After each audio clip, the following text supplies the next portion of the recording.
Dahil sa isang dahilan ay nagtipon-tipon ng 5 magkakapatid na Fausto sa mansyon ng mga ito sa San Vicente. Dahilan iyon para magdagdag ng mga kasambahay ang mga magulang ng magkakapatid. Isa na rin iyong reunion ng biglaan dahil sa ginawang pagpapatawag ng matandang Fausto sa mga anak nito na may kanya-kanya na ring buhay sa Manila. Walang itulak kabigin sa mga ito dahil lahat ng mga ito nagmana ng kisig at ganda ng katawan sa ama ng mga ito na si Don Lucas Fausto. Ngunit hindi iyon uubra sa dalagang bagong pasok sa mansyon ng mga ito. Si Amaya Damson, ang babaeng buo ang loob sa mga bagay na nais makamit.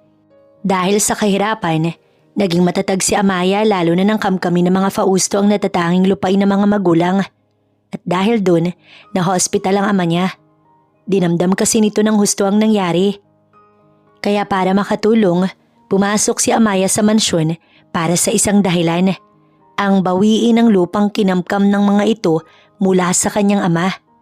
Ngunit biglang mababago ang lahat nang makilala ni Amaya ang panganay na anak ng mga Fausto. Si Isaac, ang binatang magpapakilala sa dalaga kung sino ba talaga siya. At ang binatang natatanging hindi naaapektuhan sa gandang taglay ng dalaga. Hindi nga ba? Alamin natin ang kwento. Yes, kuya. I'm on my way. May dinaanan lang ako sa grocery. Kung hindi ko lang mahal si ma'am, hindi ako titigil sa daan.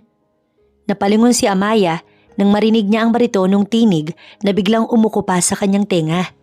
Maging si Beth na kasama niya ay napasunod rin. Bigla siya nitong siniko nang mabungaran ng kanilang mga mata ang isang matangkad na lalaking may dalang plastik na may pangalan ng supermarket na pinasukan nito.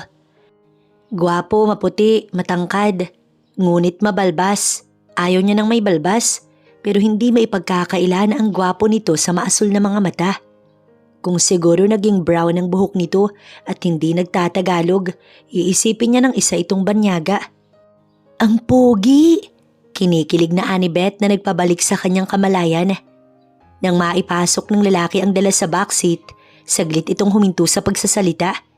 Ani mo'y narinig ang tili ng kanyang kasama, kaya ito lumingon sa kanila.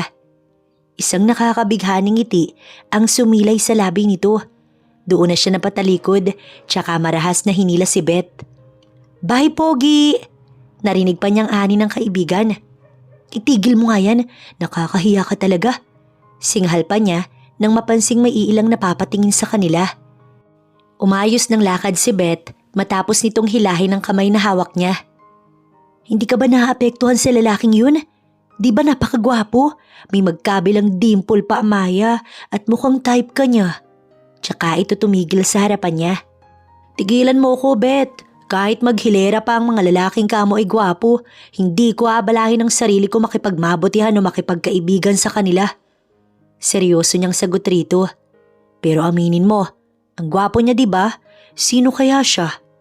Hindi niya na ito sinagot at binilisan na lamang ang paglalakad niya. Lalo na nang makita niya ang oras. Mag-aalas 8 na ng umaga at baka nagagalit na si Manang Mabel. Siguro kung hindi lang inagawang lupa na sinasaka ng tatay isid niya, hindi siya natigil sa pag-aaral. Bakit ba kasi may mga mayayamang nais pang mangangkin ng lupa na hindi naman kanila?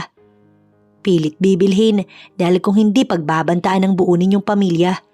Siguro kung mayaman siya, hindi iyon mangyayari sa itay niya at hindi ngayon naroon sa paggamutan ng itay niya dahil inatake sa puso sa kagagawan din ng mga Fausto. Hanggang nabubuhay siya, isinusumpa niyang sisingilin niya ang mga ito. Amaya! Nagising ang dalaga sa sandaling pagmumuni-muni nang biglang tapikin siya ni Beth. Hoy! Sakay na! Nagulat pa siya nang makitang may tricycle na sa kanilang harapan at naunang pumasok si Beth. Isang pilit na ngiti ang sumilay sa labi niya bago inihakbang papasok ang mga paa. Patungo sila ngayon ni Beth sa mansyon ng mga Fausto. Pagkakataon ito para magawa niya ng paraan ng pag-agaw ng mga Fausto sa lupa ng kanyang tatay. Oo, suntok sa buwan, pero naniniwala siyang basta may tiyaga talagang makakakuha ka ng biyaya. Mabuti na lang at kilala ng inay niya si Manang Mabel na mayordoma ng mansyon. Kaya nang magtanong ito noong nakaraan kung may kakilala ba ang inay niya na pwedeng magkasambahay, siya agad ang nagpresinta. Kasama syempre ang best friend niyang si Beth. Dito na lang kuya. Pagbayad nila, nauna siyang bumaba at nakakalula ang una niyang nabungaran. Ang mataas na pader, ang gate na yun na mukha pa lang, milyon na ang halaga. Kulang na lang, mapanganga siya sa nasilip na napakalaking bahay sa unahan ng kanilang kinatatayuan ngayon. Mansyon, mansyon nga talaga yun. Ngayon lang siya nakakita ng ganitong klase ng bahay. Parang palasyo in real life. Ay kabayo! Sa lakas ng pagbusina, bigla na lang natigil ang pag-iisip at pagkamangha niya. Pagkagilid niya tsaka lamang nilingon ni Amaya ang sasakyang may gawa nun. Ang gandang sasakyan. Mas gumilid pa siya nang mapansing bumukas ang bintana sa driver's seat. Amaya, kurutin mo nga ako. Bulong ni Beth. Sumunod naman siya sa kaibigan. Aray, tama na. Bulong nito at muling tumingin sa harapan. Bago niya iniba ang tingin, ay naabutan pa ng kanyang mga mata ang isang makahulugang titig mula sa isa ulit na gwapong nilalang. Hindi pagkamangha o kilig ang naramdaman niya, kundi inis dahil sa pagbusina ng kotse nito sa kanya. Ang gwapo! Tinapik niya si Beth nang muli itong tumili. Ayusin mo, hindi tayo narito para lumandi, Beth. Narito tayo para magtrabaho. Bulong pa niya habang sinusundan ng tanawang magarang sasakyan na papasok sa nakabukas na gate sa kanilang harapan. Mukhang doon nakatira o isa siguro sa anak ng doon ng taong yun. Tara na, excited na ako magtrabaho rito, Amaya. Umiling na lamang ang dalaga dahil mas nadadagdagan lamang ang inis niya, lalo na sa tuwing may mga mahangin siyang nakakasalubong. Naunang naglakad papasok ng gate si Beth habang si Amaya naiwang naglalakad sa pathway. Magandang umaga, Amaya. Ikaw pala ang nakuhang kasambahay ni Mabel. Lumapit siya kay Mang Bruce na guard at asawa rin ni Manang Mabel. Oho, ako nga po. Kamusta ho kayo rito, Mang Bruce? Maayos naman. Si paring Isid, nasa hospital pa rin ba?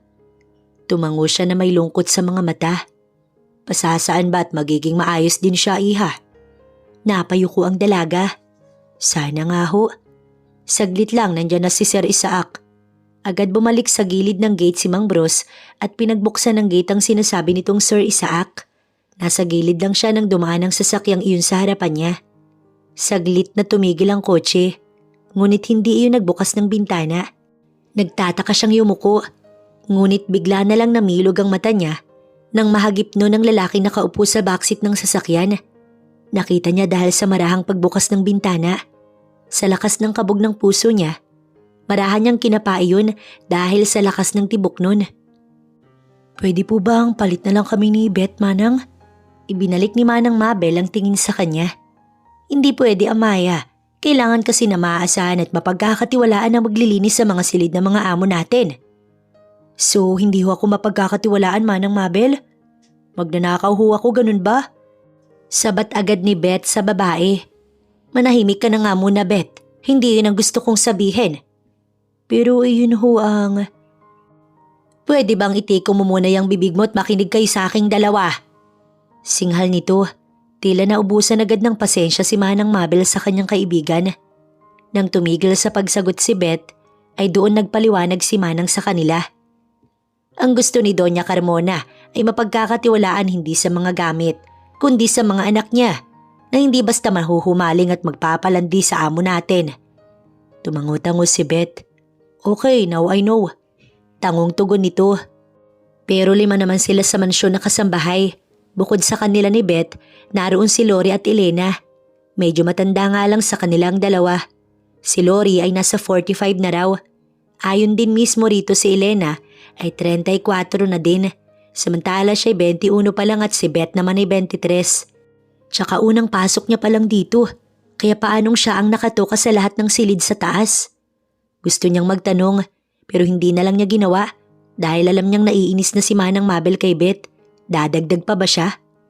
Amaya, halika muna, iha. Nang makapasok si Beth sa silid nila na itinuro ni Manang Mabel, hinila siya nito palabas. Nagulat man pero sumunod pa rin siya. Ano po yun, Manang? Bumuntong hininga ito bago nagsimulang ibuka ang bibig nito. Pasensya na, iha. Sinabi ko pa naman sa inay mo na hindi ko dadamihan ng trabaho mo. Pero wala rin naman akong choice, Amaya. Lalo na at ikaw lang ang nakikita ko na makakagawa ng mga trabahong yun. Nandiyan naman ho si Ate Lori at Elena Manang Mabel. Nasabi niya rin ang gusto niyang sabihin. Yun kasi ang bili ni Sir Isaac. Ayaw niya sa matanda na umakyat sa taas. Niayaw niya sa mga maiingay. Walang magawa si Amaya kundi ang humugot ng hangin. Mukhang wala na rin siyang magagawa dahil nakapagdesisyon na rin pala kahit ang mga amo nila. Magpahinga na muna kayo ngayon. Wala pa naman dito ang mag-asawang Fausto. Tatawagin ko na lang kayo ni Beth kapag ipinatawag na kayo. Bukas na lang din kayo magsimula para may panahon kayo makapag-ayos ng mga gamit ninyo. Umiti ang dalaga tsaka nagpasalamat bago tumalikod upang pumasok ng kanilang silid ni Beth. Buti na lang din at dalawa lang sila ni Beth sa silid na yun. Nasa kabilang kwarto katabi ng kwarto nila ang kilamanang tsaka sa dalawa pang kasambahay. Pwede silang mag-usap nang walang ibang nakakarinig. Mabuti na lamang at hindi sila pinagsimula ngayon, kaya may panahon talaga para ayusin ang kanilang mga gamit. Hindi rin naman marami ang dala niya. Isang punong black backpack at isang shoulder bag lang yun. Naisip kasi ni Amaya na umuwi tuwing day off para makamusta niya ang kanyang ama't ina. Noon pa talaga niya itinatanong sa mga ito kung bakit maputi siya at natural na blonde ang buhok niya. Gayong kayumanggi naman ang kanyang mga magulang at itim ang buhok ng mga ito. Ang palaging ang sabi ni Beth sa kanya, baka raw ipinaglihi siya sa kano dahil bukod sa maputi, matangos ang ilong niya. Wala rin namang sinasabi ang inay o itay niya, kaya hindi na siya nagtanong pa. Buong araw na humilata lang si Amaya sa kama nito, habang si Beth nasa kusina para makipagchismisan sa mga kasama nilang kasambahay dito. Abala siya sa binabasang nobela nang may kumatok sa pintuan. Tatayo pa sana siya para buksan yun nang biglang tumigil ang dalaga sa gilid ng kama nang makita kung sino ang pumasok. Nagulantang na lamang siya nang makita ang lalaki na nakita nila ni Beth kanina habang patungo sila rito. Kinakabahan siyang tumayo at isinuot ang tsinelas na pambahay. "You're Amaya?" Baritonong tinig ang pumuno sa bahaging yun. Pilit siyang tumango. Seryoso itong nakatitig sa kanya. "Can you help me?" Hindi mabasa ng dalaga ang emosyong umuukit sa mukha nito. Blanco kasi iyon kaya mahirap hulaan. "Ano ho yun, sir?" Doon lang sumilay ang ngiti sa labi nito. Kasabay na lumabas ang magkabilang dimple. Ang tangkad na tao. Hula niya'y nasa 5'9". Pwedeng-pwede na maging basketball player. "By the way, I'm Emir." Hindi naman ito nakipagkamay kaya nakahinga siya ng maluwag. "Follow me." Sumunod si Amaya nang ito ay tumalikod. Saktong palabas na sila ng pinto nang bigla na lang itong humarap sa kanya. Nabato na lang si Amaya ng kamuntik nang magtama ang kanilang mga katawan. "Oh, sorry. Kala ko hindi ka nakasunod." Biglang nagyuko ng ulo ang dalaga dahil sa reaksyon nito. Mukhang isa ito sa 5 Fausto na anak ng Don at Donya. Nagkakamali lang ba siya sa unang tingin niya rito? Kasi ngayon, halatang mahiyain at hindi sanay makipag-usap sa kagaya niya. "Manang Mabel told me na magaling ka raw mga bayo." Napalunok siya ng sunod-sunod. Bakit pati iyon sinabi ni Manang? Tsaka isa pa, matagal na rin na hindi siya nangangabayo simula nang mamatay ang nag-iisang kabayo nilang si Dorcas. Magdadalawang taon na rin yun. Hindi naman ho masyado. Nakasunod pa rin siya rito. Sa likod sila dumaan dahil ayon dito, naroon ang daan patungo sa kulungan ng mga kabayo. "Just teach me how para may alam ako." Sunod-sunod siyang napalunok, lalo na nang sabihin nitong pati raw ang ilang mga kapatid ay manunood. Kinakabahang sumunod si Amaya sa taga-alaga ng mga kabayong si Mang Ambo. Hindi pa kasi siya nakakasakay sa ibang kabayo. Ngayon pa lang at mukhang wala na talaga siyang pwedeng idahilan. Dahil nasa kwadra na sila ni Sir Emir na mga oras na yun. Nasa unahan lang ito at may kung sinong kausap sa cellphone. Naka-jeans naman siya ng itim, kaya isang long sleeve na itim at boots na itim ang iniabot ni Mang Ambo para hindi siya magasgasan oras na mahulog raw siya sa kabayo. Hindi magagasgasan kung sa damuhan siya dederecho, pero kung sa mga sanga, abay gasgas malala yun. Malapad ang compound ng mansyon. Kala nga niya doon sila magpapatakbo ng kabayo pero hindi raw. "Heto iha, isuot mo para hindi maging sagabal ang mahaba mong buhok. Oras na sumampak ka kay Lightning." Muli itong nag-abot ng cap na pula. Ngiti lang at isang simpleng salamat ang itinugon niya. bago isinukbit sa ulo ang ibinigay nito. Matagal na ho ba kayo nag-aalaga ng mga kabayo, Mang Ambo? Lumapit siya sa tinutukoy na Lightning ng may edad na lalaki. Matagal-tagal na rin at ito si Lightning ang una ko na alagaan. Sumunod si Ross na iyang brown sa kanan mo. Nilingon niya ito tsaka ngumiti. Tapos si Fuzzy. Katabi lang ng hawla ni Ross si Fuzzy na tinutukoy nito. May itim at puting kulay iyon sa bandang likuran. Tapos puro na puti sa lahat ng parte ng katawan. Kulay brown na may itim sa magkabilang tenga si Lightning. May dalawa pa na sina Dash at Speed na parehong plain na itim at brown. Lahat raw ng mga kabayo mula pa sa ibang bansa. Kaya lahat ng yun sobrang mahal ayon din kay Mang Ambo. Mukhang mababait naman sila. Anya, natawa si Mang Ambo. Oo, pero itong si Lightning, mapili ng pinapasakay. Kadalasan si Sir Isaac lang ang sumasakay dyan. Kumunot ang noo niya. E di marunong naman palang mga bayo ang mga yun.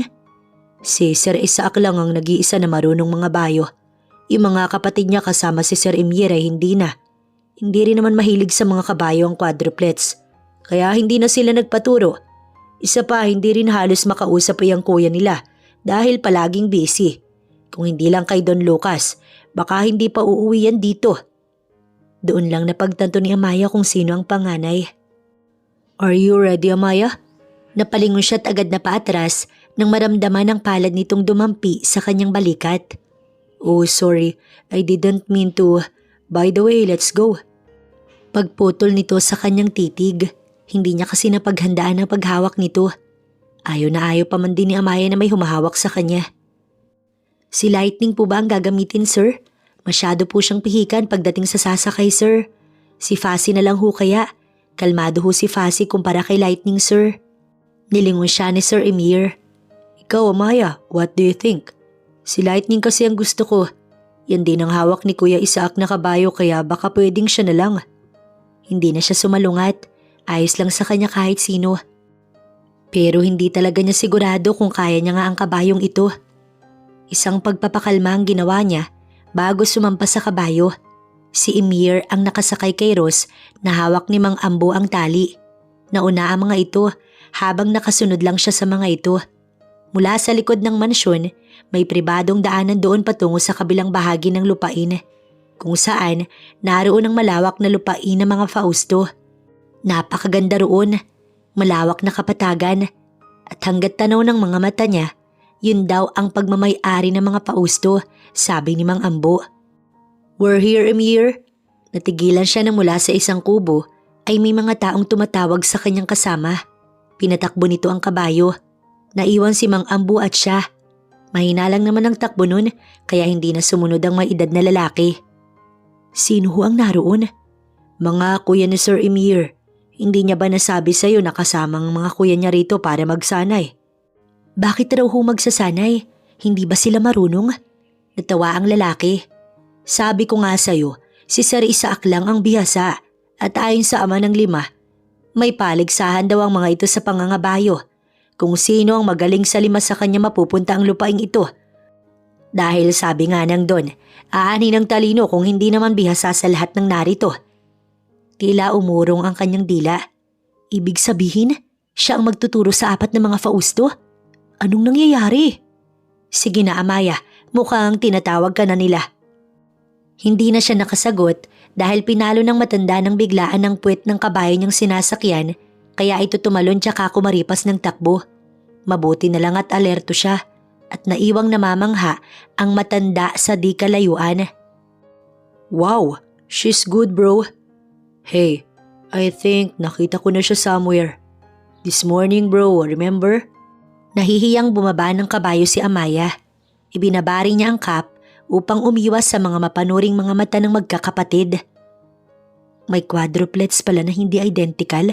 Iba-iba kasi ang mukha ng 4. Si Rox ang pinakapanganay sa 4. Matangkad, mapupungay ang mga mata at halatang hindi nakakalimutang mag-gym. Ang perfect shape ng katawan nito na bumabakat sa suot nitong sandong puti at kupas na maong. Kung si Emir ay may magkabilaang dimple, ito'y isa lamang. Makapal ang mga kilay at halatang hindi naninigarilyo dahil sa kissable lips ito. Nice Ash, sweetie. Napayuko ulit siya dahil sa kindat nito. At salitang tila nangaakit. Hindi siya kinikilig. Namanyakan siya sa klase ng kilos nito. Si Diego ang pangalawa sa quadruplets. Magkasing tangkad lang din si Rox at ito. Mahaba ang kulot nitong buhok na umabot hanggang balikat na itinali lang ng ponytail.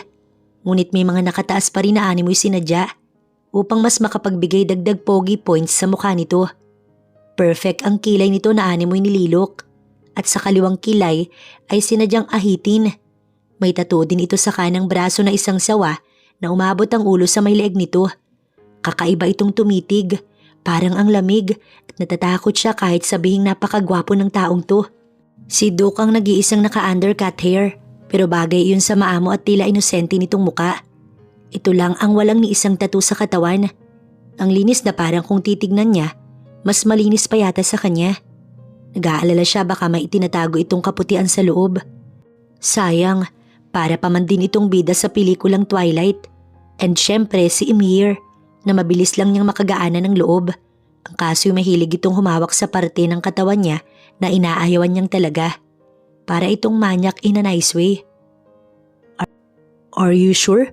You know how to… Yeah, she is. Kaya tigilan mo ng kakatanong, okay, Doc? Kung ayaw niyo, pwede naman kayo maghanap ng sarili ninyong trainer. Pigil ni Ymir nang mapansing hindi kumbinsido ang tatlo. Si Doc na lang maghanap. Okay na ako sa kanya. Sabat ni Rox na kanina pa nakatitig sa likuran niya. Stop that, kuya. Para kang manlalapa. Ani Diego tumarang ito sa pagitan nila ni Rox. Kahit mukha itong adik sa laki ng tattoo, pero halata niya na may respeto ito sa babae. Natawa ng pagak si Rox.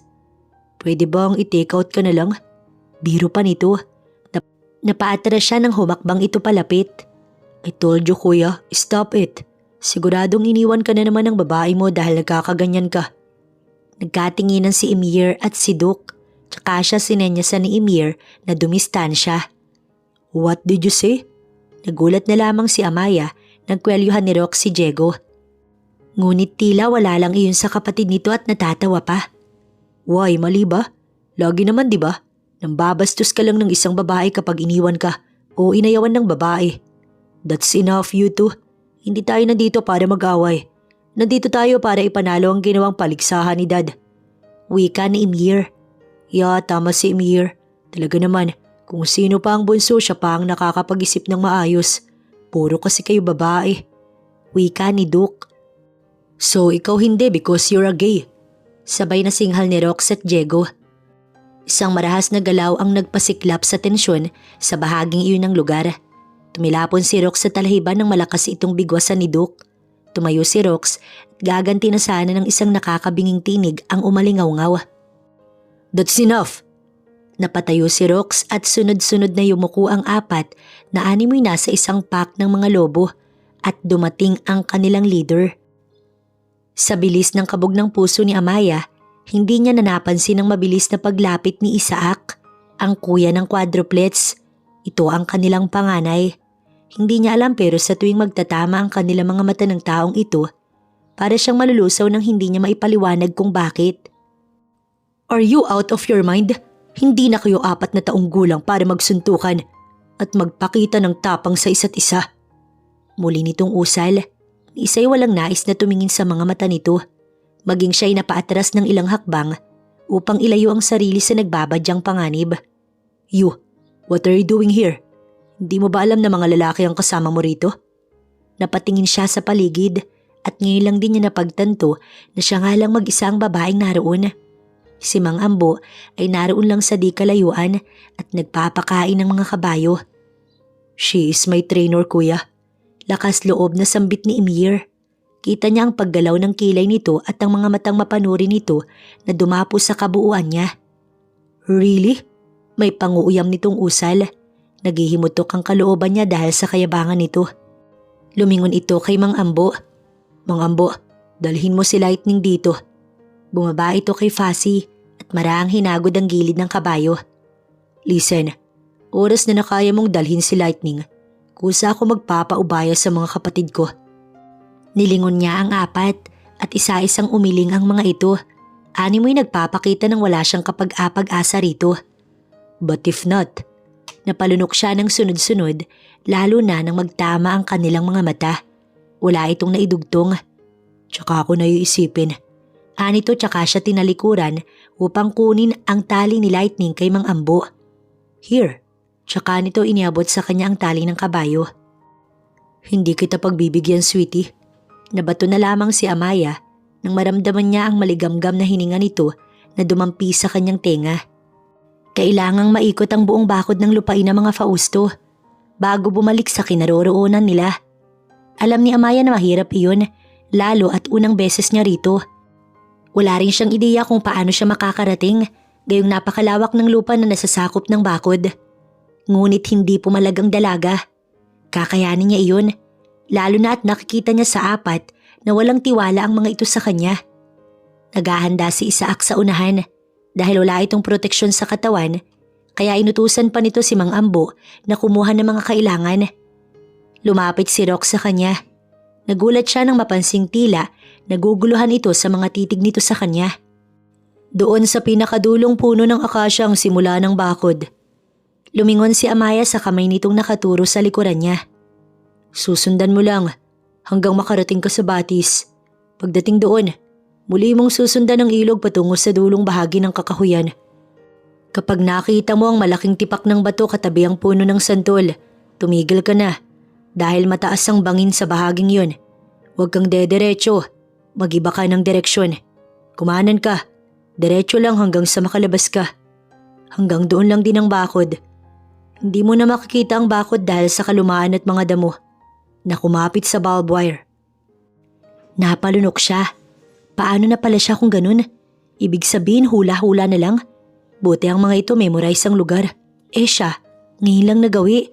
Ang unfair naman yata. Makinig ka. Oras na hindi mo ito naipanalo. Tapos na kaming apat kay kuya. Mas dadagdagan pa ang kaba niya sa huling sinabi ni Rox bago ito tumalikod. Kailangan ba talaga siyang i-pressure ng mga taong to? Pinasadahan ni Amaya ang relo niya. 3:00 na pala. Kaya pala mainit sa kanilang kinaroroonan. Amaya, be careful. Kung hindi mo kaya, bumalik ka na lang. Dahil bukod sa hapon na, baka madisgrasya ka pa sa bangin. Ani Emir, pilit siyang umiti. Pinasadahan niya ang apat. Kaya mo ba? Ani Diego, tango na lang ang naisagot niya. Si Duka hindi na naimik, ngunit nakatitig sa kanya na ani mo'y may gustong sabihin. Hinintay niya ngunit hindi naman nagbuka ng bibig. Mukhang hindi pa nagsisimula ang trabaho niya. Mapapahamak na agad siya. Sana kayanin niya. Sana lang talaga. Ready! Pinasadahan niya sa Isaac. Nakangiti lang itong nakatuon sa harapan ng tingin. Ni hindi makikitaan ng kahit anong takot. Samantalang siya'y kabang-kaba. Si Rox ang nasa pagitan ng mga kabayo nila ni Isaac. Ito ang may hawak ng tela na oras na ibinaba, hudyat na para tumakbo. Si Fasi ang dalang kabayo ni Isaac, samantalang si Lightning ang kabayong sinasakyan niya. Hinimas niya pa ito bago naghanda. Good luck, sweetie. May panguuyam sa tinig na usal nito. Kahit alam niya na inaasar lang siya, sobrang bilis pa rin ang kabog ng kanyang puso. Ano ba kasi ang nangyayari? At ganito na lang ang pakiramdam niya. Sa lahat ng lalaking nakita o nakilala niya. Dito lang sa taong ito nagkaganito siya. Hindi tuloy siya makapag-isip ng matino. Go! Saktong sumigaw si Rox nang umarangkada ng sabay ang kabayo ng dalawa. Ang mga naiwan ay natungangan na lang habang pinagmamasdan ng dalawang taong nagpapaligsahan sa karera. Ani may mga bihasa sa larangan ng pagpapatakbo ng hayop na kanika nilang mga dala. Muling pinalo ni Amaya si Lightning. Kabang-kaba siya at mayat-maya akong lumingon. Naunahan niya si Isaac na nasa 10 metro pa ang layo siguro sa kanya. Lightning, kaya natin to. Tulungan mo ko. Huwag kang magluloko. Ipakita mo sa kanila na kaya kitang hawakan. Bulong niya. Ramdam ni Amaya na nasa likuran niya na si Isaac, kaya muli niyang pinalo ang gilid ng kabayo. Nasanay siya simula bata na sumakay ng kabayo, kaya alam niyang kayang-kaya niya ito. Pagdating sa punong akasya na sinabi ni Rox, agad niyang binagalan ng takbo. Naroon nga ang mga barbed wire na kailangang sundan. Ilang minuto rin ang takbo ng kabayo bago sila nakarating rito. Ang lapad ng lupain ng mga Fausto. Bukod sa malaking akasya, halos gubat na roon. Makakapal ang mga damot na lahib bago makapasok ng kakahuyan. Ngunit pumasok pa rin siya. Makakabalik siya agad oras na natawid niya ito. Naririnig ni Amaya mula sa kakahuyan ang sunod-sunod na pagsigaw ni Isaac upang mas pabilisin ang kabayo. Ngunit unti-unti iyong nawala nang makapasok siya sa loob ng gubat. Tinuntun niya at inalala ang lahat ng sinabi ni Rox sa kanya kanina. Ngunit walang batis. Mukhang malayo pa bago siya makarating doon. Muling pinabilis ni Amaya ang takbo ni Lightning upang makaalis agad sila sa gubat at marating ang batis. Ilang minuto rin ang pagbaybay na ginawa niya habang tumatakbo ang kabayo. Ngumiti si Amaya nang makita ang batis na sinasabi ni Rox. Bumaba siya para makainom ng tubig ang kabayo. Napakaganda roon. Para itong paraiso sa gitna ng kasukalan. Ang malakristal na tubig ay tila nag-aanyaya sa kanya. Mula sa ugat ng malaking puno nagmumula ang tubig. At ang gandang maligo sa bahaging yun. Ang lamig ng tubig. Ang mga sinag ng pababang araw ay lumulusot mula sa puno ng kanluran. Ayos ka na ba, Lightning?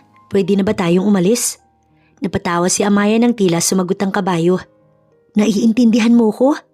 Hinimas niya ito bago sumampas sa kabayo. Tinahak niya ang daan na sinabi ni Rox. Ngunit nagtataka siya habang tumatakbo ang kabayo. Walang Isaac at Fasi na nakasunod sa kanila. Medyo nag-aalala siya. Hindi niya alam pero parang masama ang kutob niya. Dahil ang yabang pa man din ito kanina tapos hindi rin naman pala nakahabol. Tumigil si Amaya. Malapit na silang makalabas ng gubat. Pero dahil sa kakaibang pakiramdam, bumalik siya. Sir Isaac! Tsaka niya tinawag ang lalaki. Sir! Nasan ka? Sumagot ka, sir! Sunod-sunod ang pagtawag na ginawa niya, ngunit walang palatandaan na nasa malapit ito. Bumalik si Amaya sa pinanggalingan kanina. Malapit na siya sa batis, nang bigla na lamang may marinig siyang tinig ng kabayo. Animoy nahihirapan iyon sa klase ng tunog. Maya-maya, nahagip ng kanyang mga mata si Fasi at ito ay nagwawala. Tumatalo na habang nasa harap nito si Isaac. Easy, Fasi, come on. Easy. Ngunit kahit anong pagsasalita ang gawin ni Isaac, ay mas lumalala iyon. Biglang tumalon sa lupa si Amaya at isang mabilis na pagkilos ang ginawa niya upang itulak si Isaac dahil kaunti na lang at sisipain na ito ng kabayo. Ayos ka lang, sir? Kinakabahan niyang usal. I'm fine, pero si Fasi, yung tali niya pumulupot sa sanga ng kahoy. Nakita nga iyon ni Amaya. Kita niya rin na mukhang may sugat ang lalaki sa binti dahil sa mapula at sariwang mantsa ng dugo sa pantalon nito. Nag-aalangan na tumayo si Amaya. Ngunit mataas ang sanga na nasa 4 na metro o 5 siguro. Hindi niya iyon maabot. Nakita niya si Lightning at nagkaroon bigla ng ideya ang dalaga. Sumampa siya sa kabayo. Tsaka dahan-dahan siyang lumapit kay Fasi. Tumayo siya sa likod ni Lightning at isang mataas na talon sa ere ang kanyang ginawa upang maabot ang sanga. Animoy isang bihasa sa ganoong galawang dalaga dahil bago siya nakalanding sa lupa, naabot niya ang sumabit na tali sa sanga. Easy, Fasi, easy! Kabadong nilingon ni Amaya si Isaac at kitang-kita niya ang gulat sa mga mata nito. Hindi niya yun inintindi dahil sa sugat ni Isaac. Tara sir, kailangan niyo pong magamot. Ngunit tumayo ito nang walang tulong niya. Is that a birthmark? Pagtalikod niya tsaka ito nagtanong. Yung ano ho? Nakita ko sa gitnang dibdib mo pagtalon mo kanina. Ramdam niya ang pangangamatis ng kanyang mukha dahil sa hiya. Ibig sabihin, nakita nito ang dibdib niya. Ayos lang ba si sir? Anong nangyari? Anong ginawa mo? Sunod-sunod na tanong ni Beth sa kanya pagbalik niya mula sa labas. Hindi niya na alam ang nangyari matapos na tulungan ng magkakapatid ang kuya ng mga ito. Ang sabi ni Manang, dinala sa hospital si Sir Isaac. Mas mabuti iyon dahil mukhang malaki ang sugat sa binti nito. Kahit hindi sabihin ng lalaki, alam niyang nasagi iyon sa matulis na sanga. Dahil sa nasirang bahagi sa pantalon nito, mukhang ang kabayo ni Sir Isaac ay tumalon. Ngunit sumabit ang tali sa sanga kaya nagwala ito. Hoy, ayos lang baka ako si Sir Isaac? Napatingin siya kay Beth nang tapikin siya nito. Hindi ko alam. Siguro okay na dahil nasa hospital naman na si Sir Beth. Matamlay niyang ani. Nahihiya pa rin siya hanggang ngayon, lalo na nang hindi sinasadyang makita ng taong yun ang loob ng suot niya. Ang bilis ng mga mata nito, nakita nito agad ang balat sa gitnang pagitan ng kanyang hinaharap. Mag-aalas 5 nang maligo si Amaya dahil tila nanlalagkit at nangangati siya. Siguro dahil sa mga damo, talahib at dahon ng kahoy na dumikit sa kanya kanina. Kahit panay ang tanong ni Beth, ay hindi niya na ito inintindi at pumasok na lang ng CR. Mabuti na lang talaga at may sarili silang CR sa silid na yun, kaya hindi na nila kailangang lumabas at makigamit sa kabilang kwarto na siyang silid ng 3 pa sa mga kasamahan nila sa bahay. Pagpasok ng CR, ay dala na agad ni Amaya ang isang pares ng undies at pamalit tsaka towel para hindi na siya makita ni Beth na nagbibihis. Siyempre nag-iingat din siya dahil minsan ay may papasok na lang bigla sa kanilang kwarto. Kagaya kanina kay Emir na basta na lamang papasok matapos kumatok, hindi marunong maghintay na pagbuksan. Sinadya ni Amaya na medyo tagalan ng paliligo. Isa pa wala namang gumagamit ng CR. Nakatayo si Amaya sa tapat ng shower habang pinagmamasdan ang katawan sa salamin na nasa dingding katapat ng gripo.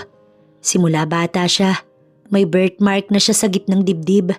Kasing laki yun ng 2 hinlalaki na kulay pula. Kadalasan itim ang birthmark pero sa kanya ay pula.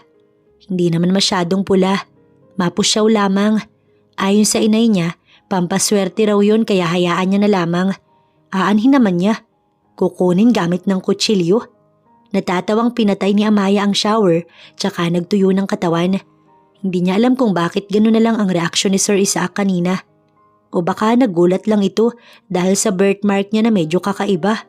Saktong palabas na si Amaya ng silid nang bumungad si Beth. Akala ko bukas ka palalabas dyan, Inday.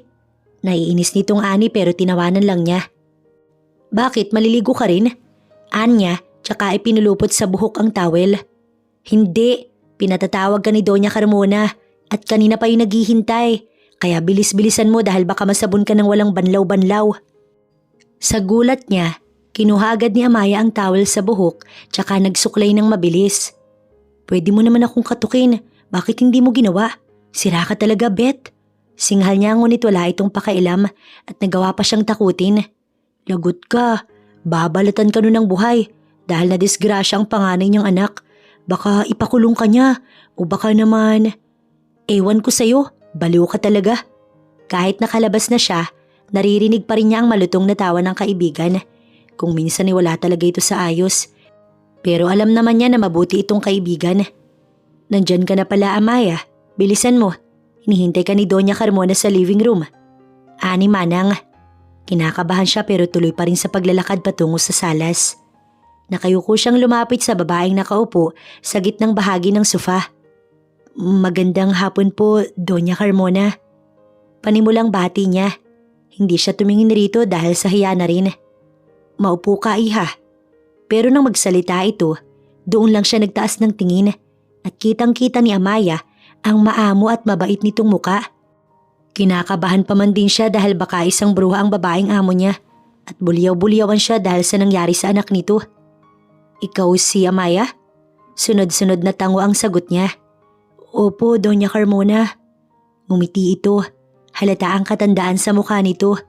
Ngunit ang ganda ng babae ay pilit pa ring sumisilay sa gitna ng edad nito. Ang blonde hair nito na dinadaig ng maputing buhok. Mukhang gano'n na gano'n siya kapag tumanda. Natawa tuloy siya sa sariling isipan. Salamat sa pagligtas mo sa isa sa mga anak ko, Amaya. Ngumiti ang dalaga tsaka siya tumingin rito.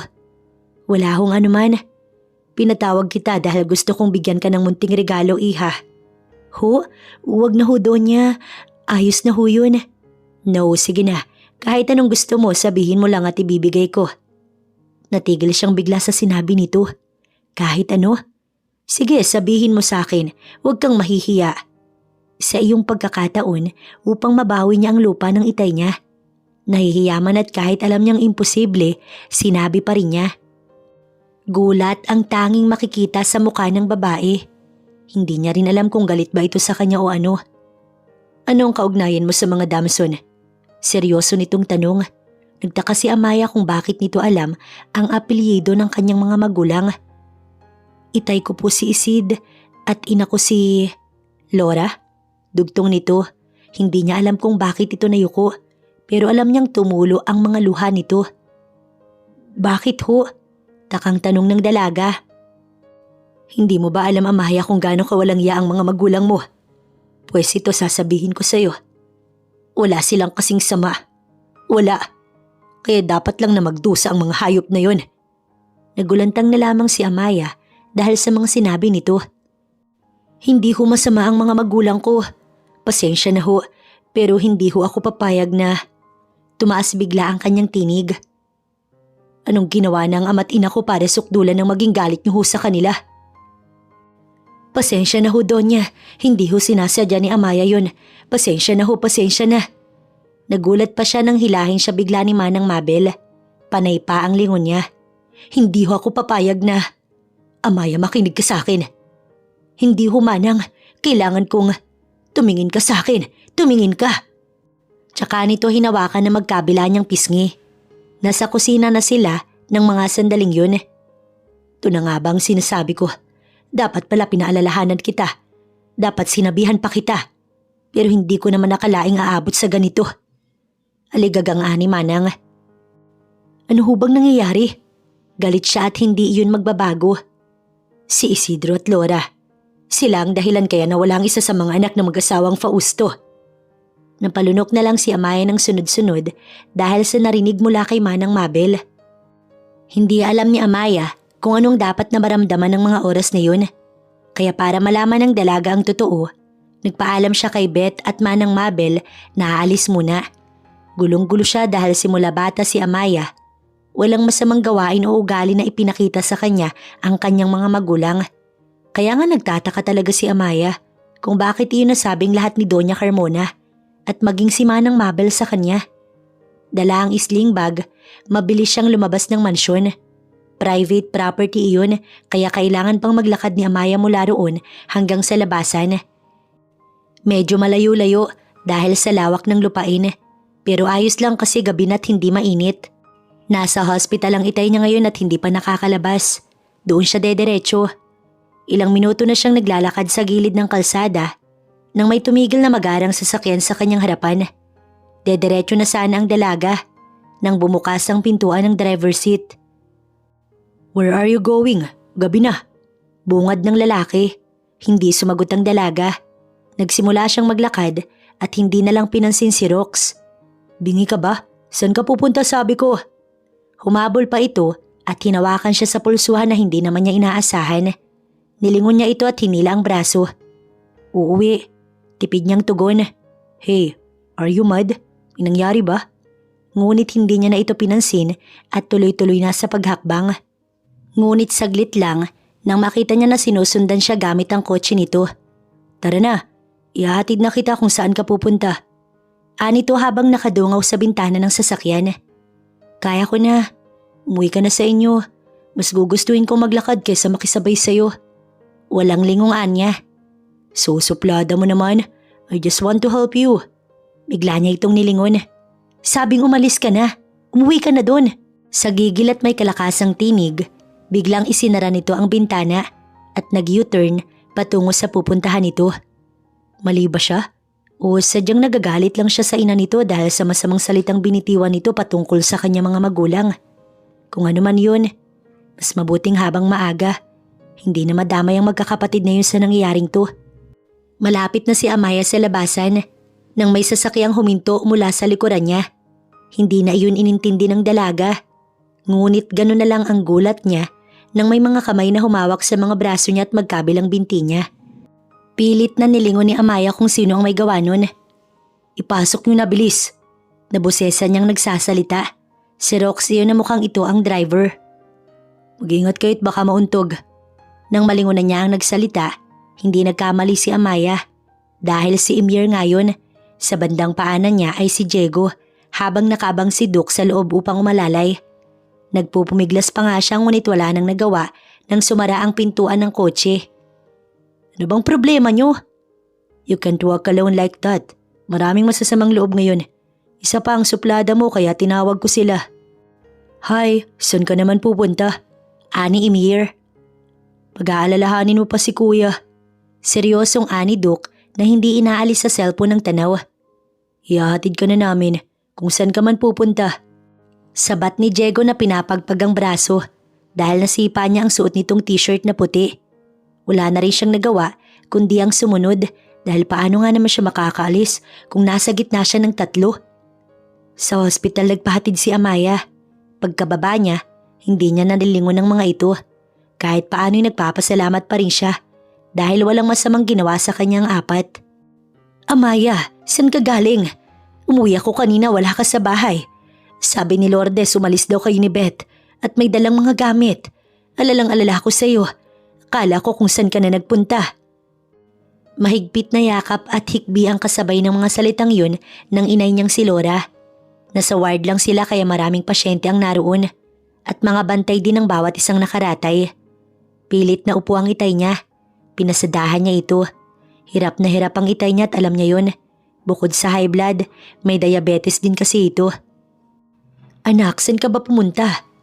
Naupo siya matapos kumawala sa pagkakayakap ng kanyang ina. Nay, tay, naghanap po ako ng trabaho. Kasambahay ho. Mahina niyang usal. Sumilay ang saya sa mukha ng inay niya. May kumuha ba sa'yo? Oho. Saan? Dito lang din ba sa San Vicente anak o sa malayo pa? Dito lang, nay. Saan? Sino ang? Sa mga Fausto ho. Biglang bumitaw ang ina niya sa kamay niya. At nang pasadahan niya ang ama, biglang nagbago ang mukha nito. Napakaraming pwedeng pasukan na Maya. Bakit doon pa? Nagulat siya sa sinabi ng kanyang ama. Bakit ho? Nakita niyang umiling-iling ang kanyang ina. Animoy nagpapaalalang wag ituloy ng itay niya ang nais nitong sabihin. Dahil kinuha nila ang lupa natin, alam mo yun. Simula nang bumalik sila rito, hindi na naging maayos ang lahat. Gayong noong wala sila'y maayos tayo.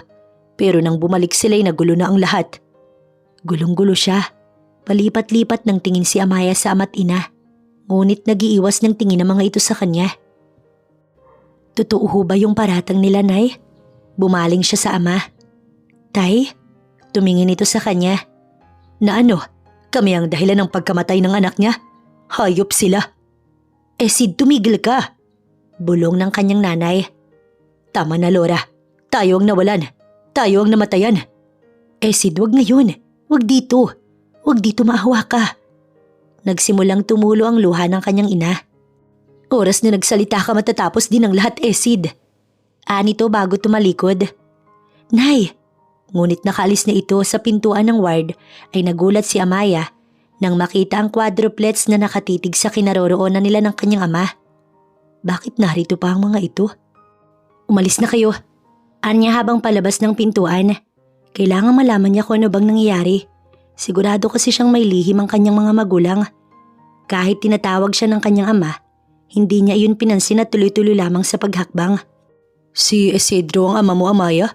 Si Rox ang nagtanong na iyon, ngunit walang panahon ng dalaga para sagutin ang tanong nito. Sinundan pa rin siya ng apat kahit sinabi niyang umalis na. Ano ba? Mahirap bang gusto kong mangyari? Umalis na kayo dahil wala akong oras makipaglokohan sa inyo. But Amaya, si Doc iyon.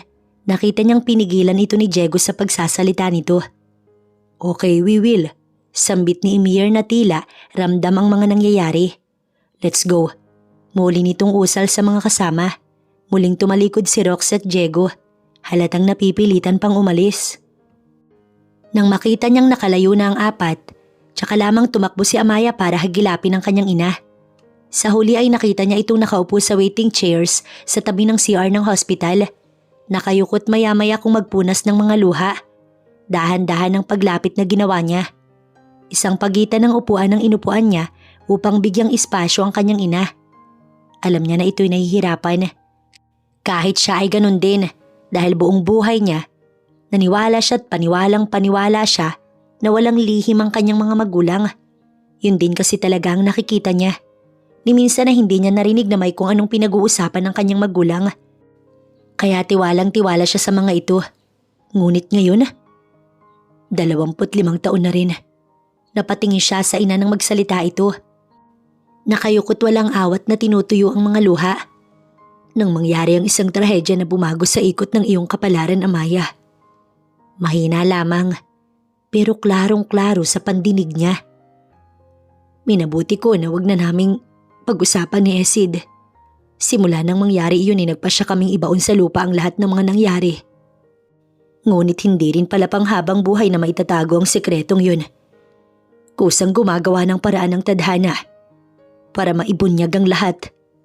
Tumayo ito at naupo sa isang upuan sa pagitan nila. Anak, kapag ba nalaman mo ang totoo, sa amin ka pa rin ba? Naluluhan itong usal. Namamagana ang mga mata ng inay niya. Sabihin niyo sa akin, Nay, ano po bang nangyayari? Ipaliwanag niyo sa akin para alam ko kung anong dapat kong gawin, Nay. Bumitaw ito sa pagkakahawak sa palad niya at umayos ng pagkakaupo. 25 years na ang nakalipas nang dumating ang pinakahihintay namin ni Esid. Isang balita na bumuo sa pagiging mag-asawa namin ng 10 taon. Sobrang saya namin dahil nalaman kong buntis ako. Todo ang pag-aalaga ni Esid dahil ayon sa doktor, mababa daw ang chance na mabuhay ang bata dahil sa komplikasyon sa ovary ko. Pero pinilit namin ni Esid na ingatan ng sanggol. Sa awa ng Diyos na iraos ko. Nailabas ng normal na ayon din sa doktor ay isang himala daw. 1 buwan lang noon ang pabinyagan namin ng sanggol para malayo sa disgrasya at may bantay ng Diyos. Walang araw na hindi kami masaya ni Esid hanggang magsasyam na buwan na si Amaya. Pauwi kami noon galing sa okasyon sa Santa Barbara sa kapatid ni Esid. Nang sa pakurbang daan sa sitio Pakurba, nang agawin ng isang van ang daan namin. Dahilan para madisgrasya ang dala naming top down. Sa sobrang gulat ko at ni Esid, inailiko niya bigla ang manibela. Ngunit huli na. Dahil inararo kami ng sasakyang yun. Dahilan para tumilapon ang hawak kong bata. Gumulong ang mga sasakyan sa damuhan pababa sa bangin. Oo, buhay kami ni Esid. Pero si Amaya, bigla itong napahagulgol. Pero Nay, buhay naman ho ako. Gulong-gulo niyang usal. Muli ay pinunasan nito ang mga luha at tumingin sa kanya. Hindi ikaw si Amaya, anak. Sila ang dahilan. Kaya namatay ang pinakamamahal naming anak. Sila ang dahilan, Amaya. Walang patid ang hagulgol ng kanyang nanay. Wala na siyang nagawa pa, kundi yakapin ito at patahanin. Kung ganun pala, kung hindi siya anak ng mga magulang niya, sino ang totoong mga magulang niya? At paano siya napunta sa inay at itay niya? Nasaan raw ang bantay? Hindi ko alam, baka bumili ng gamot. Inatake yung lalaki. Tinatawag ang pangalan ng asawa siguro. Bigla siyang kinabahan. Nay, tara ho, baka anong nangyari kay itay? Kabang-kaba siya habang akay-akay ang maedad na ina pabalik sa ward. Hindi niya alam pero iba ang kutob niya sa narinig sa 2 babaeng pumasok ng CR bago lamang. Laura, nandyan ka na. Si Esid ang asawa mo sinugod sa ER. Kitang-kita ang takot, gulat at kaba sa mukha ng mag-ina nang salubungin ng mga ito ng isa sa mga bantay ng pasyente sa loob ng silid na iyon. Sunod-sunod na tumulo ang mga luha ng ina ng dalaga habang tinatakbo ang ER. Ilang sandali pa, papatak na rin ang nagbabadyang luha sa kanyang mga mata. Pinipilit lamang niyang pinipigilan upang itago ang takot sa puso. Esid! Esid! Lumaban ka, kaya mo yan. Huwag mo kong iiwan, Esid. Buksan niyo at papasok ako. Maawa kayo. Pinigilan ni Amaya ang ina. Ngunit kahit anong pagpapakalma ang sabihin niya rito, wala iyong epekto. Patuloy nitong hinahampas at niyuyugyog ang nakasaradong pintuan ng ER. Maya't maya rin kung silipin nito ang loob. Nay, tama na ho. Magiging maayos si itay. Matapang si itay, di ba? Matapang yun. Hindi na rin niya napigilan ang mga luha. Kusa yung tumulos sa kanyang mga mata habang inaawat ang kanyang ina. Hindi niya alam kung bakit ito nangyayari. Hindi niya alam kung bakit sa kanya ito nangyari. Gulong-gulo siya. Gusto niyang malaman ng lahat pero sa nakikita niya ngayon ay alam ni Amaya na hindi makakausap ng maayos ang inay niya dahil sa nangyayari. Esid, wag mo akong iiwan. Ikaw na lang ang meron ako. Sobrang sakit na makita na lumuluha ang kanyang ina. Pero ano ba ang magagawa niya? Nang maramdamang kumalma ng kaunti ang kanyang ina, inakay niya ito paupo sa waiting area. Tsaka siya nagpaalam na lalabas muna. Habang palayo sa ER, sunod-sunod na tumulo ang kanyang luha at namalaya na lamang ng dalaga na siya'y napapahagulgul na. Pagliko sa pasilyo, naupo si Amaya sa bakanting upuan sa tabi ng isang pribadong silid. Doon siya umiyak ng umiyak. Here, saglit niyang nilingon ang panyong iniaabot ng kung sino. Salamat. Hindi niya nalingon kung sino yun. Tahimik lang siyang umiyak ng umiyak. Siguro ilang minuto rin ang maramdaman niya na may umupo sa tabi niya. Ang cologne nito ay pamilyar na parang naamoy niya na kung saan. Hindi lang maalala ni Amaya kung kailan. Are you okay now? Muli itong nagsalita. Doon lang siya nagtaas ng tingin nang mapansin na ito ay may kaboses. Hay, saglit na hindi nakagalaw si Amaya sa kinauupuan nang makita kung sino ang nagbigay ng panyo sa kanya. Nilingon niya ang pinto kung saan ito lumabas. Mukhang doon ito nakakonfine. Sa dinami-rami ng mapupuntahan, dito pa talaga siya dinala ng mga paa niya. Pinasadahan ni Amaya ang binti nito. May bandage iyon hanggang sakong. Don't worry, I'm fine. Kumunot ang noo niya. Hindi ako nagtatanong. Malutong na tawa ang isinagot nito. Tumayo siya. Wait, lumingon siya rito. I think you need to rest for a while. Oo, yun talaga ang kailangan niya. Pero paano kung marami siyang gustong malaman at narito pa sa hospital ang mga magulang niya? O baka mas magandang sabihin ng mga taong nagpalaki sa kanya. Nasasaktan siya, sobrang nasasaktan. Pero kailangan niyang ipagpaliban iyon ngayon. Kuya, napalingon siya nang may pamilyar na tinig na tumawag kay Isaac. Naayos na nila, Duk. Muling sambit ni Diego. Good, sige na. Gawin niyo na lang ang mga sinabi ko. Biglang napaupo si Amaya nang tila makaramdam siya ng kakaiba. Para kasing umiikot ang paligid niya. Are you sure about this, kuya? Yeah, kailangang maayos itong lahat. Lumapit si Isaac sa kanya. Trust me, Alora. Everything will be okay. Narinig pa nito ang mga huling sinabi ni Isaac bago sinalo ng binata ang ulo na nawalan ng malay na si Amaya. Mahilo-hilong napamulat ng mata si Amaya nang mapansing hindi siya pamilyar sa silid na kinaroroonan. Agad siyang bumalikwas ng bangon sa puang ulo. Ano bang nangyari sa kanya? Agad na tanong ng isipan habang iniisip kung ano ba ang nangyari. Nang maalala, agad siyang tumayo. Isaac? Diego? Tawag niya. Dumiretso sa pinto ang nakasara at pinihit ang doorknob. Bukas kaya malaya siyang nakalabas. Pero ang mga gamit, pintura at ang mismong bahay hindi siya pamilyar. Patuloy na tinatawag ni Amaya ang mga taong may gawa nito, ngunit walang ni isang sumasagot. Narinig niya ang pagbukas ng pintuan at mukhang sa salas iyon. Patakbo siyang bumaba ng hagdan upang malaman kung sino yun. Gising na po pala kayo, ma'am. Kumunot ang noo ng dalaga nang makita ang isang nasa middle age na babae ang pumasok mula sa pintuan. Umaga na dahil sa sunrise na nakikita niya sa bintana ng silid kung saan siya nanggaling. Sino ho kayo? Anya na dahan-dahang bumaba mula sa hagdan. Patungo ang babae sa kaliwang bahagi, mukhang sa kusina dahil may dala itong mga grocery. May uway na basket din na may mga gulay at prutas na laman. Ako si Mildred. Tawagin mo na lang akong Ate Mel. Ako ang katiwala sa rest house na ito. Tumawag kasi si Sir Isaac kagabi na puntahan kita rito ngayon at bilhan ng supplies. Kumunot ang noo niya. Si Diego ho, yung mga si Sir Diego. Maaga pang dumaan sa bahay at ibinilin ka niya sa akin. Puntahan daw kita dahil babalik na siya sa San Vicente. Parang biglang naasar siya sa magkakapatid na yun. Ano bang ginagawa ng mga ito? At kung ano-anong pinaggagawa sa kanya? Ano ho ang gusto ninyong almusal, ma'am? Ay, wag na ho, Ate Mel. Kaya ko naman hong pagsilbihan ng sarili ko. Nakakahiya naman ho sa inyo. Habang nag-aayos ito ng mga ireref, ay lumapit siya para uminom ng tubig. Yun ho yung utos ni Sir Isaac. Hindi na lang siya sumagot. Nagsali ng tubig sa baso at uminom. Uhaw na uhaw siya at nagugutom na rin. Wala pa kasi siyang kain mula kahapon. Kape ho, ma'am. Hindi na ho, ako na ho. Bumalik muli ang babae sa ginagawa nito. Dahil sa gutom, kumuha siya ng isang saging at kumain. Tsaka siya nagtimpla ng kape. Nasa Batangas raw siya ayon kay Ate Mildred.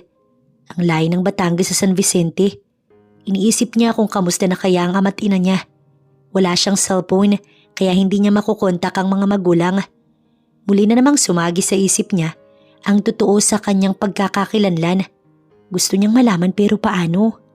Ang sabi nga ho pala ni Sir Diego, magpahinga lang daw ho kayo at kapag okay na tsaka lang daw siya babalik para sunduin ka ho ma'am. Siguro nga, ito talaga ang pinakamagandang gawin sa ngayon. Ang isang tabi muna ang mga problema niya.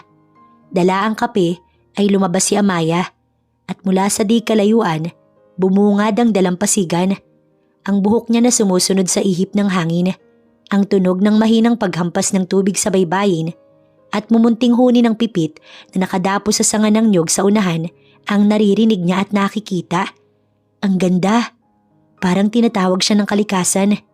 Saglit na napikit si Amaya. At sandaling bumakod ang kaginhawahan at kapayapaan sa kanyang puso. Sana ay ganito na lang araw-araw. Walang ibang inaalala kundi ang sarili niya at ang magandang tanawin. Sa isang maliit na kubo dinala ng kanyang mga paa si Amaya. Doon siya nagpalipas ng ilang minuto. Mukhang pribado ang bahaging iyon dahil walang nagagawi. Ang ganda rin ng rest house. Ang atip na gawa sa talahib at ang dingding na gawa sa kahoy. Halos purong kahoy at natural na nilalagyan lang ng disenyo ang mga iyon para mabigyang buhay at kulay. Isang linggo ang mabilis na lumipas. Kadalasan ay sa dagat lang si Amaya para aliwin ang sarili. Siguro kung wala si Ate Mel, nabaliw na siya dahil bukod sa telebisyon at dagat, wala nang ibang pagkakaabalahan pa.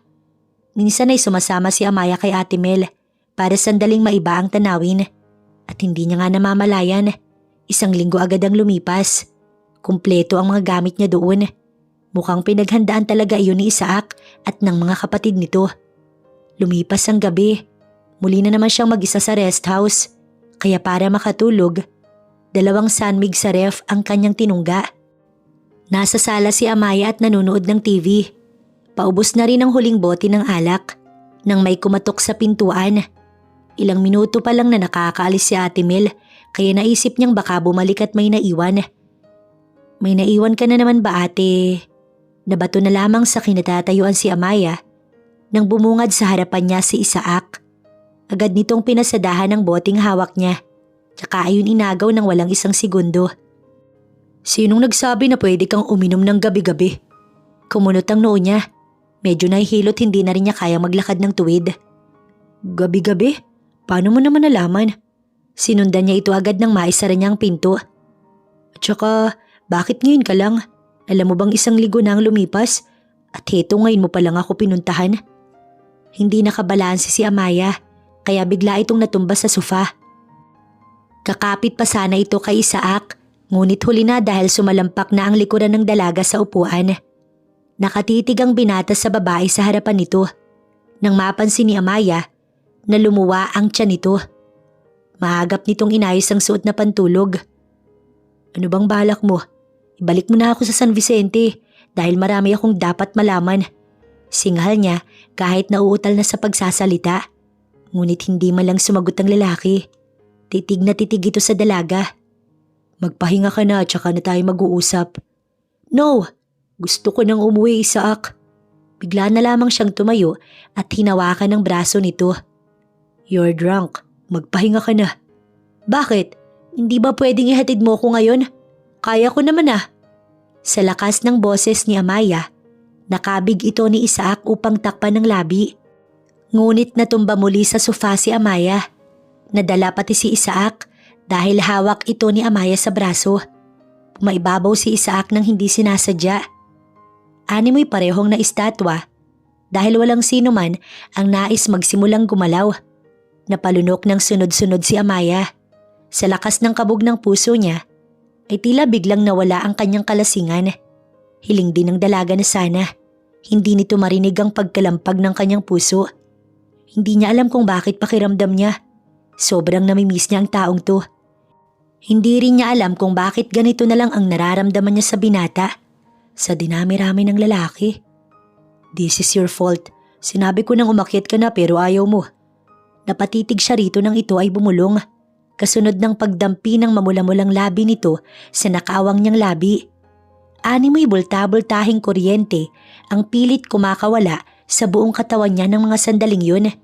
May kakayahan siyang itulak ito pero hindi niya ginawa. Mas pinili ng katawan niya ang sumalungat at gumanti ng halik rito kahit hindi siya bihasa. Wala siyang alam. Sumusunod lamang siya sa bawat galaw ng labi nito. Napapikit at napaigtad si Amaya nang magsimulang maglikot ang kamay ni Isaac. Nahihiyang nag-iwas ng tingin si Amaya nang kusang lumabas ang nakakahalinang ingay na iyon sa bibig niya. Ngumisi si Isaac at nahuli niya ito. Hindi ito kasalanan, sweetie. I assure you that. Anito bago sinakop ng lalaki ang bagay na yun sa kanya. Animo yung mga estranghero sa isa't isa sina Amaya at Isaac ng sumunod na araw. Si Amaya tanghali nang nagising dahil sobrang hiya sa sarili. Paano niyang naibigay ang sarili sa isang lalaki na wala namang namamagitan sa kanila? Alam niya naman, kaya walang kasalanan ng alak sa nangyari. Pero oras na naipit siya, yun talaga ang idadahilan niya upang maitaas kahit paano ang pride niya. Pagkabangon, naligo na si Amaya dahil ramdam talaga niya ang kirot sa ilalim. Para iyong napunit dahil sa sakit sa tuwing igagalaw niya ang mga hita. Bukod kasi sa sofa, ay may nangyari pa sa kanila sa kama niya. Kaya yung bed cover ay inilagay niya na sa labahan dahil sa ilang mantsa ng dugo. Siya na rin ang maglalaba nun dahil nahihiya siyang baka makita ni Ate Mel. Magsasampung minuto siyang naligo bago lumabas ng banyo para magbihis. Saktong 9:32 ng umaga nang lumabas si Amaya ng silid upang bumaba na. Hindi na salubong ni Amaya si Isaac kaya safe. Diretso ang dalaga sa kusina. Si Ate Mel ang naabutan niyang nagluluto ng sinangag. Magandang umaga, ma'am.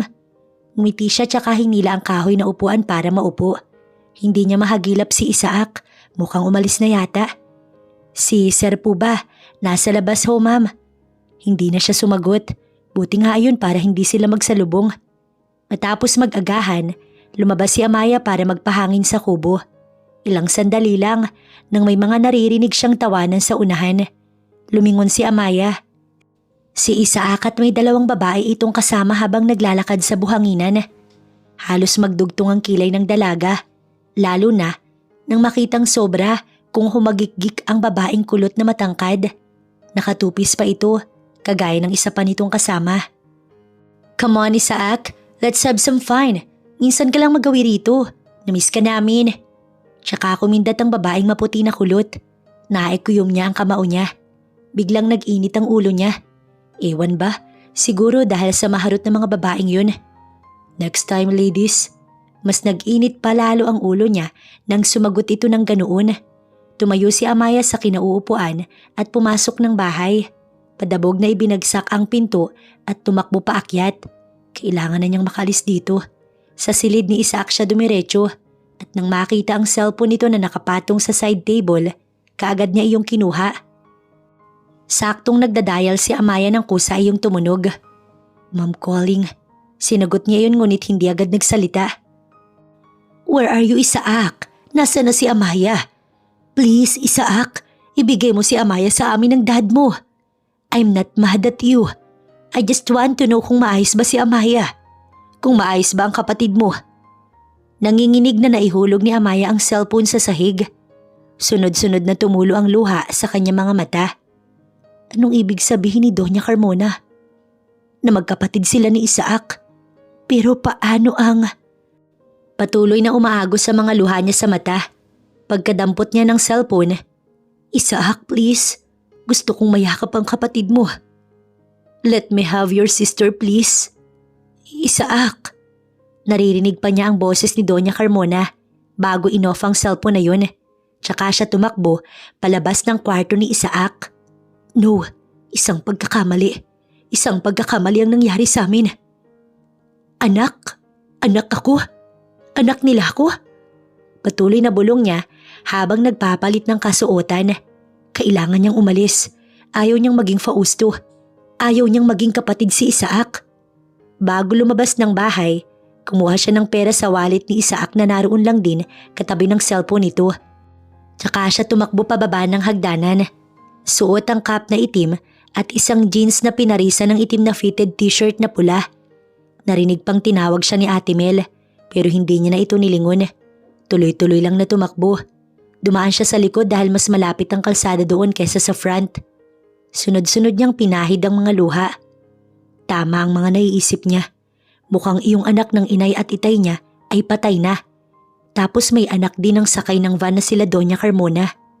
Siguro pinagpalit sila para sabihing buhay ang anak ng mga ito at patay ang sa mag-asawang Fausto.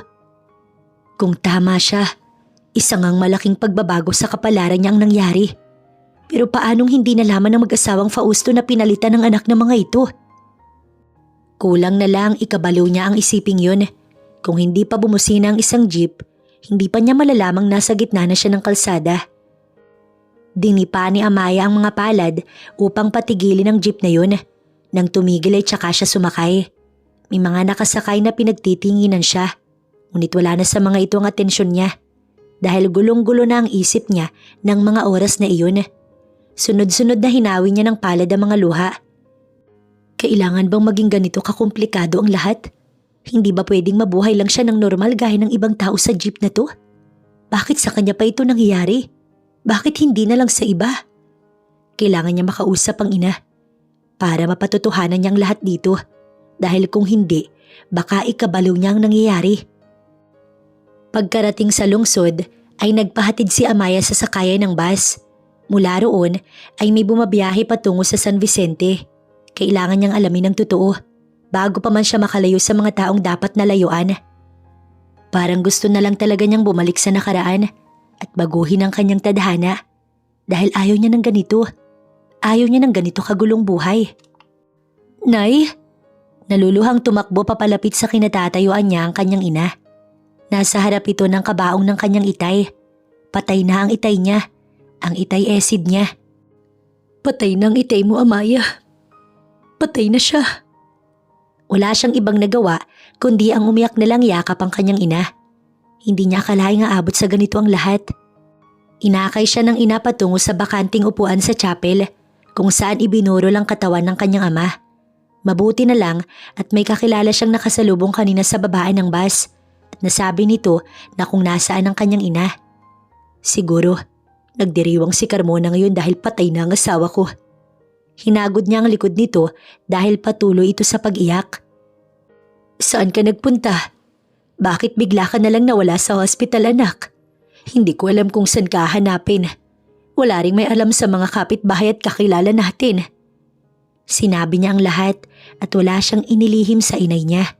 Pati ang nangyari sa kanila ni Isaac. Gulat na gulat ito. Akala niya nga ay magagalit ito. Ngunit yakap ang tanging sagot nito sa lahat ng yun. Si Doña Carmona at Don Lucas sa mga magulang mo, Amaya. Pero noong maaksidente kami at makitang patay ang anak namin ni Acid, ay agad nagkaroon ng ideya si Acid. Nawala ng malay ang mag-asawa, kaya walang alam ang mga ito. Ang damit at lahat sa anak namin pinagpalit namin sa iyo. Para akuin na ikaw ang anak namin at si Amaya ang sa kanila. Desperado na ang itay mo, Amaya. At alam niya na mababaliw ako kapag hindi nito yun ginawa. Kahit kita ko ang brutal na kalagayan ni Amaya, nagawa ko pa rin itong hubaran at palitan ng kasuotan. At kahit minsan kapag natutulog ako, napapaginipan ko pa rin ang nangyari noon. Magkasing edad lang kayo ng anak ko, Amaya. Kaya walang nag-akala. Patawarin mo ko, anak. Patawarin mo ko. Sobra-sobra lang ako nasaktan sa nangyari. Iningatan ko siya, anak. Pero dahil sa kanila, nawala ng ganun kabilis ang anak ko.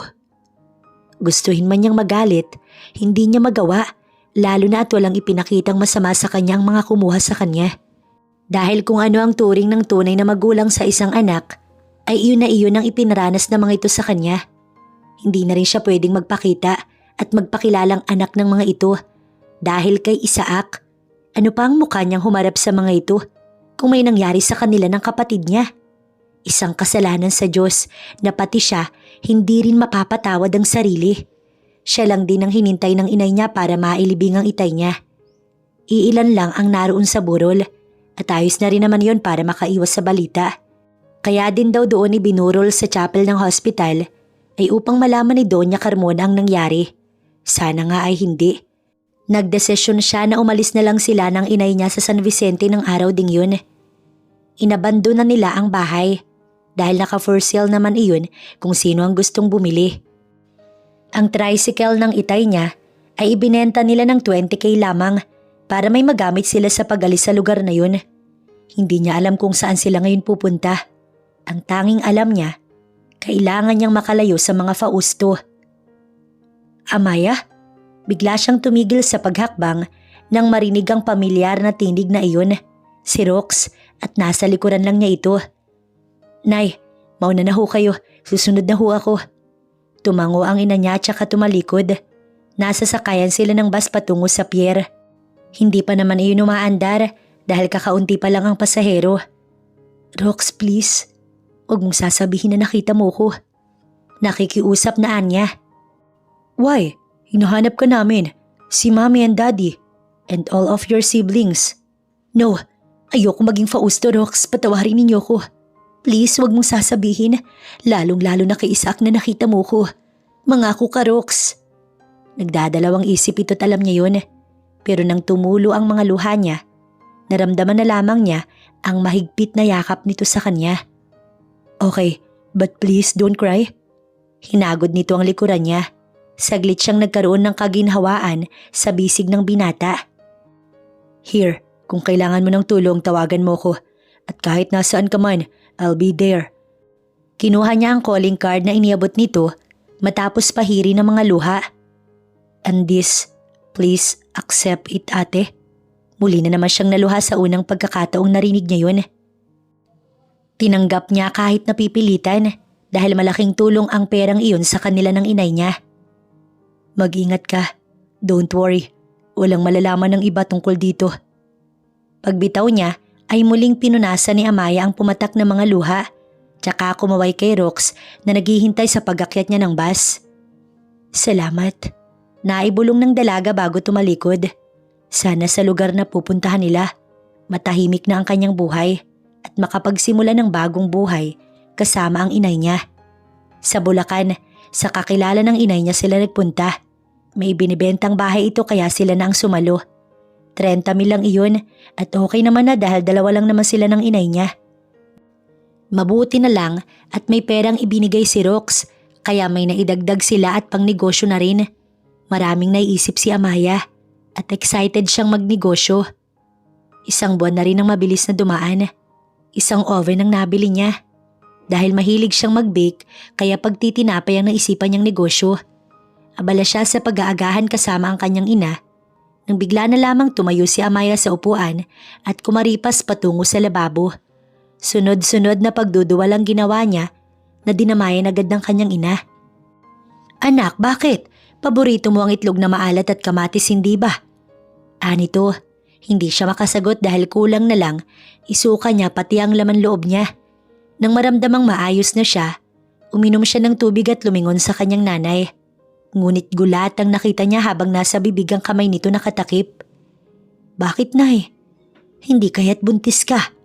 At si Isaac Fausto ang ama? Parang sinakluban si Amaya ng langit at lupa ng mga oras na yun. Unti-unti siyang nawalan ng lakas at napaupo sa stall. Sa nakaraang buwan, ngayon na lang ulit siya naluha.